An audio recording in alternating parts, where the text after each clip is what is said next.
kill people. Give me a million more screams.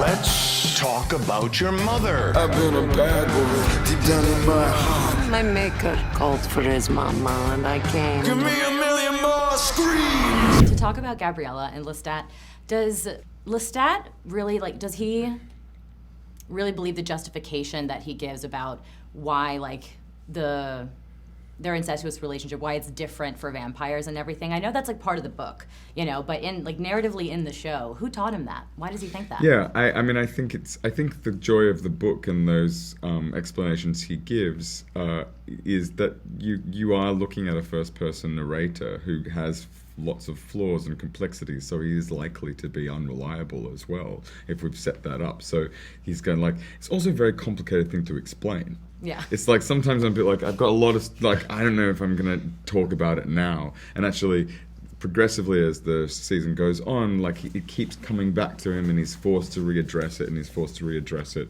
So, yeah, I don't think he really believes that. I mean, it's kind of weird. It's impossible. But I mean... No, but you do such a great job in that voiceover at the end of 2, where you're like, well, let me tell you about this. And then in the 18th century, and by the end, he's just oh, fuck it. He just can't articulate it. And he just goes, like that. I think he does a beautiful job about going... It's fine. Don't ask me about it. Don't make me dig too deeply. But no one's making him dig into that. That's the thing. Mm-hmm. He's not being pushed. He's doing his own self-narration. He's narrating himself alone. So, or wherever he's narrating it. But he's not digging. So it's the way that the memories are hitting back on him that means that he can sort of start to unpack things later on. Yeah. Yeah, and how do you think that her return has impacts his mental state in the first 3 episodes? I feel like she's back and he's progressively worse. Yeah, well, he's so messy when she arrives. He's in a mess. But then, but he's probably at his most messy because he's begging for her to come back as well, and so she does create the worst version of him.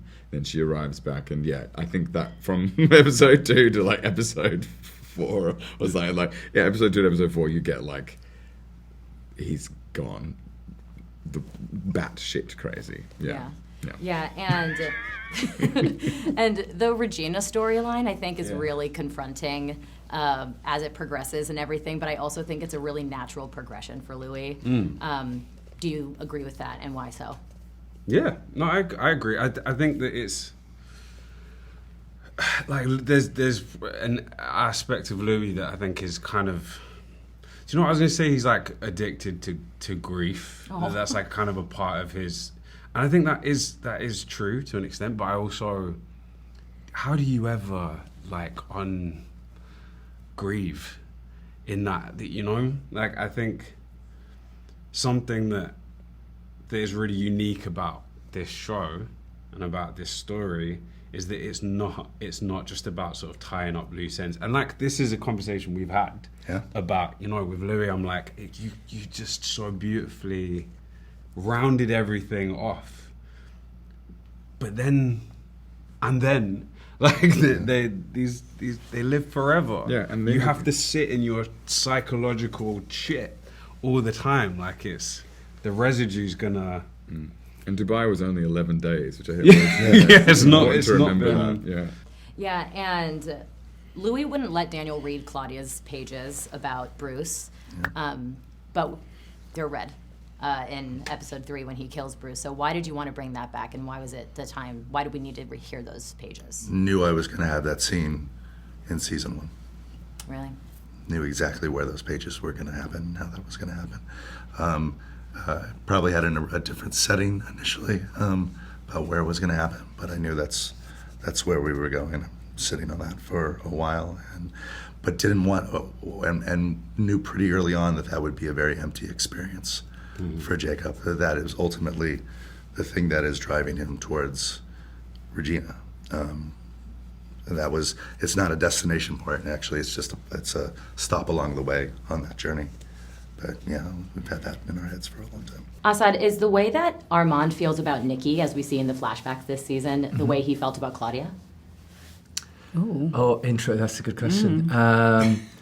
There are parallels, definitely. I think there are definitely parallels that he recognizes. I think when he meets Claudia in season 2, there's Nikki is probably running in his mind. You know, there's similar energies there, but the Claudia was a hell of a lot younger and more vulnerable, and I think Armand, in a really, really weird way, I've said this before, I don't know if a lot of people like what I say, but I think Armand kind of identifies with Claudia's sort of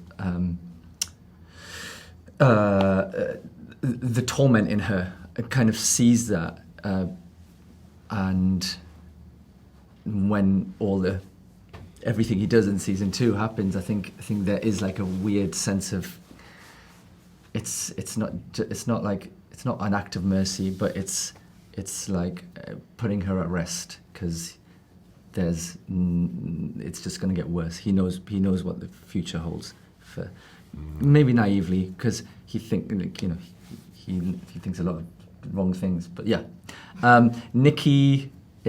By the way, Joe, who plays Nikki, is fantastic, and I love seeing more of Nikki this season. Yeah, it's really cool. yeah, he's done a fantastic job, and I think that it's really nice to see.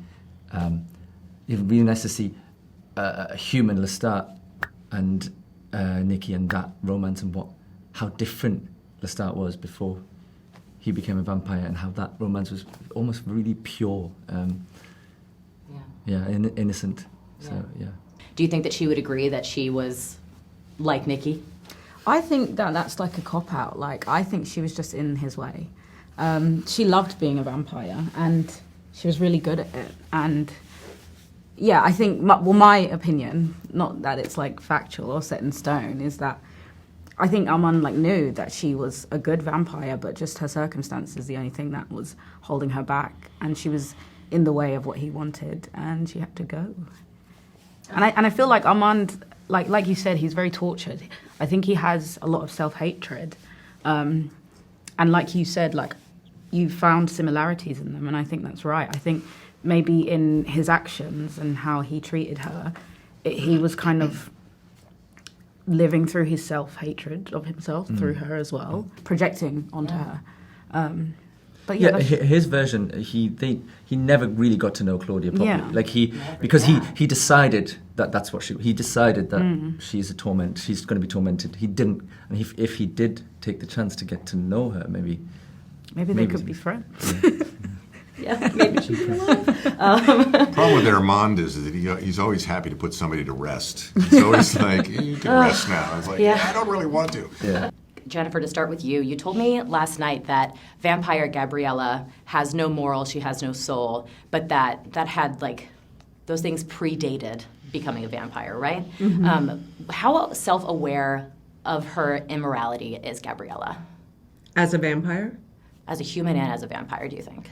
I see her immorality, not her immortality. Her immorality. Yeah, very similar words. I think she's so. I think when she's human, I think she is so stunted by her environment and her life in that miserable house, and having been there since, I don't know, she was 15 and sort of left Italy and came to France and lived with this horrible man, and I think she's so sort of stunted, and twisted, that I think she's just doing her. No, I don't know. It's almost like she takes a kind of joy, though, in it. It's like there's a kind of pleasure in it. It's like a miserable. It's like touching a sore place. I think to be cruel, to be cold. I think there is. To cross some of the lines she crosses when she's human, I think there is a kind of sort of sick pleasure in it for her. Yeah. And does she have the same justification for her incestuous relationship with Lestat as Lestat does? As he describes it as it's different for vampires. How would? Oh, definitely. I think when they're vampires, but it does start before they're vampires. Yeah. And but definitely, I think for vampires, I think you can't. I mean, they're monsters. I don't think there's no morality. But when they're human, yes, of course, she definitely crosses a line, and she in order to manipulate, but also because I think she just has so much loneliness and need, and she's really screwed up.